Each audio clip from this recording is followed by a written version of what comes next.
اسلام کا وہ دور ہے کہ جب حضور مسجد نبوی سے باہر نکلتے ہیں تو آگے حضرت عمر و ابو بکر رضی اللہ تعالی عنہما کھڑے ہیں، چہرے کے اوپر عجیب اداسی ہے۔ کہا عمر ابو بکر اس وقت کیوں کھڑے ہو؟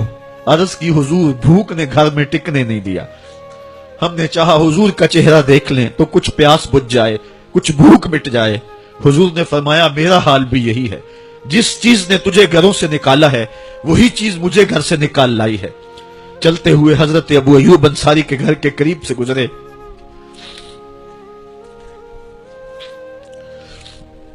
حضور کی خوشبو پا کے وہ باہر آ گئے۔ عرض کی بندہ نواز آج میرے مہمان نہیں بنتے؟ حضور نے کہا تمہاری مرضی۔ گھر لے گئے، چٹائی بچھائی، حضور کو بٹھایا، گھر والوں کو بکری کا بچہ ذبح کر کے دیا، کہا جلدی جلدی کھانا تیار کرو، میرے آقا کو بھوک لگی ہوگی۔ یہ کہہ کے واپس آئے، حضور کے پاس بیٹھے، نظر چہرے پہ پڑی تو گھبرا گئے۔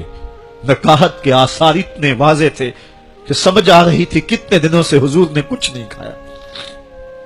اٹھ کے باغ میں چلے گئے، کھجوروں کا خوشہ توڑا، حضور کے سامنے رکھا، کہا بندہ نواز جب تک کھانا تیار نہیں ہوتا یہ کھجوریں تناول فرمائیں۔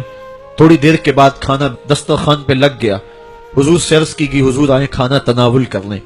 حضور نے دسترخوان پر تشریف فرما ہو کر کے حضور نے کپڑا اٹھایا تو حضور نے جب دیکھا کہ کھانا ہے تو حضور نے ایک روٹی لی اور چند بوٹیاں اٹھائیں اور ایک خادم کو بلا کر کے کہا جاؤ ہمارے گھر لے آؤ، میری بیٹی فاطمہ کتنے دنوں سے بھوکی ہے۔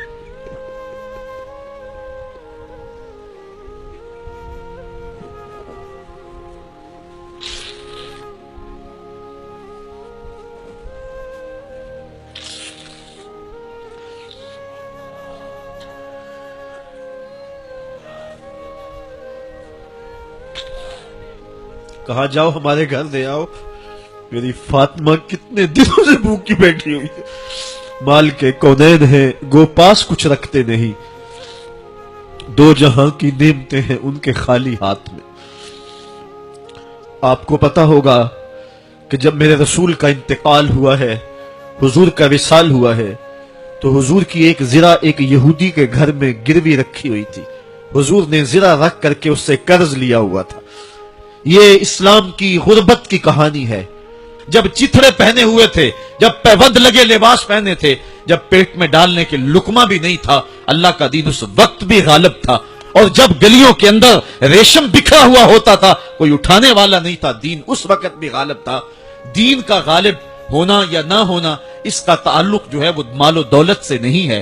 اقبال کہتا ہے کہ زوال بندہ مومن کا بے زری سے نہیں، مومن کا زوال بے زری سے نہیں ہے بلکہ اس کا سبب کوئی اور ہے۔ وہ سبب ڈھونڈنا ہے کہ ہم دنیا میں رسوا ہو کے کیوں رہ گئے، ہم زمانے کے سامنے تماشا کیوں بن کے رہ گئے، آج نبی کی امت پوری کائنات میں رسوا ہو کے کیوں رہ گئی، آج ہمارا تماشا دیکھا جا رہا ہے، آج بھوکے کتوں کو ہماری بیشتر بہنوں کے اوپر چھوڑا جا رہا ہے اور اس کا تماشا دیکھا جا رہا ہے۔ کیا ہم نے یہ دن بھی دیکھنے تھے؟ ہم نے سراغ لگانا ہے۔ دولت کی قلت اور کثرت یہ ثانوی چیزیں ہیں۔ ہم نے تاریخ میں دیکھا ہے ہم کبھی مالی طور پہ کمزور تھے، رسوا نہیں ہوئے ہیں، مال زیادہ ہو گیا رسوا نہیں ہوئے ہیں، رسوائی کے سبب کوئی اور ہیں۔ جب تک ہم اس عزت والے اسلام کے دامن کو تھامے رہیں گے ہماری عزت قائم رہے گی، اور جب اسلام کے علاوہ کسی اور جگہ سے عزت ڈھونڈیں گے تو رسوا کر کے رکھ دیے جائیں گے۔